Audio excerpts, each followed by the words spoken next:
Well, it got dark in the time that I was cranking it there, but I hope you can hear it.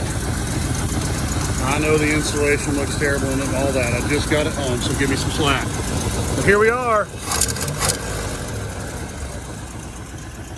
It's running pretty good. Sorry for being so sweaty and gross, but it's been 90 degrees. It's still pretty close to 90.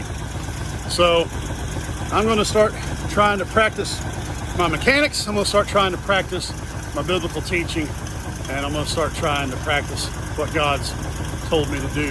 And I hope that you'll do the same thing, and I hope you have good results.